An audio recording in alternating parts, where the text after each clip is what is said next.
Hey good people, and welcome back to the channel. It's Tuesday evening, and you already know what time it is. Before I get into the Kings of Napa Season 1 Episode 6 review, I want to extend a special shout out to everyone who supported my channel over the past week. I've seen tremendous growth in the number of subscribers and viewers, and I want to continue going down that path. So without any further delay, let's talk about this crazy episode. Normally with each episode of the Kings of Napa, there are multiple storylines that occur and drive the character arcs. But for this episode, there's only one storyline with multiple avenues for exposition. And that storyline is how the King family secrets are coming to light while half the family is locked in the basement. The episode kicks off with August and Dana discussing the upcoming storm and how it could impact their wine production. August seems very worried about the preparations that are being made, and Dana is hoping that she fails so he can gain control of the company. During the conversation, the topic of Bridget being the extortionist comes up, and August wants Dana to proceed with caution. August and Dana are then interrupted and informed that Bridget is in the production room while on her day off, which draws suspicion. Dana and August then go down to the production room, and they are greeted by Bridget, who is getting drunk and not giving a damn about anything. Bridget tells Dana and August that she has a secret to tell, but won't tell anything until Melanie arrives. And in my opinion, there's a little too much time spent showing Bridget beating around the bush as Dana and August beg her to tell her what's going on. But when Melanie finally arrives, Bridget tells the group that their grandmother is locked in a mental hospital, and she was put there because she went crazy after Melanie killed their father. And just like clockwork, Vanessa arrives on the scene and co-signs the story.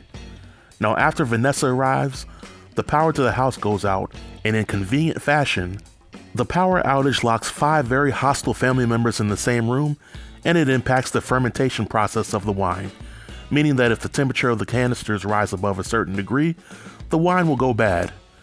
Oh, and did I forget to mention that there was no cell phone service? Now with so much at stake, you would think that one of these characters would try to break the glass around the door to try to escape. But none of them try to do this, and you know why? Because then there will be no episode. But as everyone is locked in the room, we as the audience get some clarity on the secrets that have been shared, and we also learn about some brand new secrets. When it comes to the real reason why Vanessa and Melanie's mother lost her mind and was hospitalized, it turns out that Melanie came home past curfew on the night of the incident, and their mother tried to bust her head to the white meat show because she found a joint in Melanie's purse.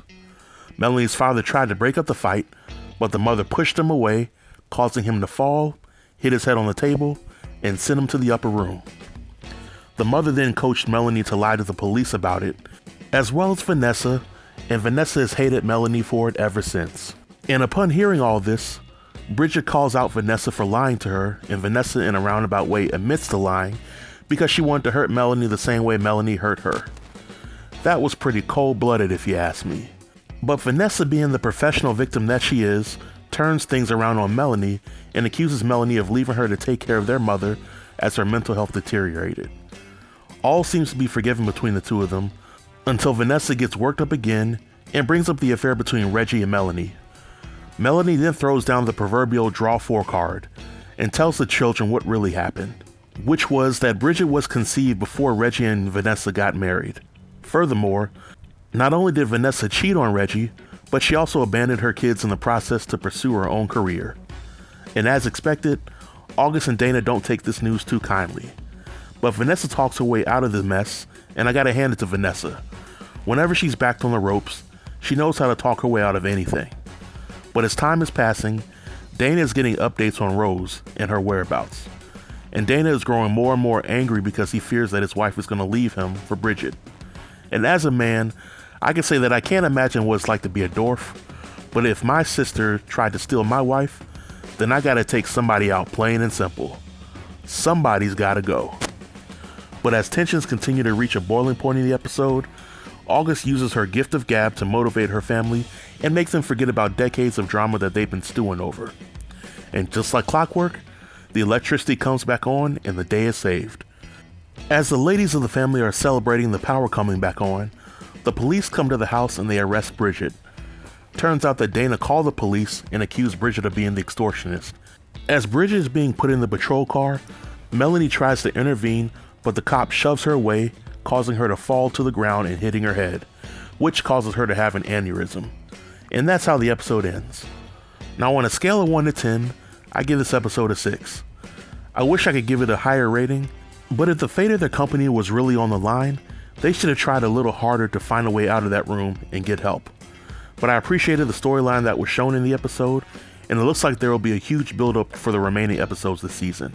I think Dana has made a permanent enemy in Bridget, and there will be some sort of war brewing between the two of them for the remainder of the story.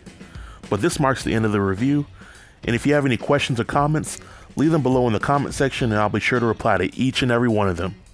Until next time, stay tuned and stay safe. Peace.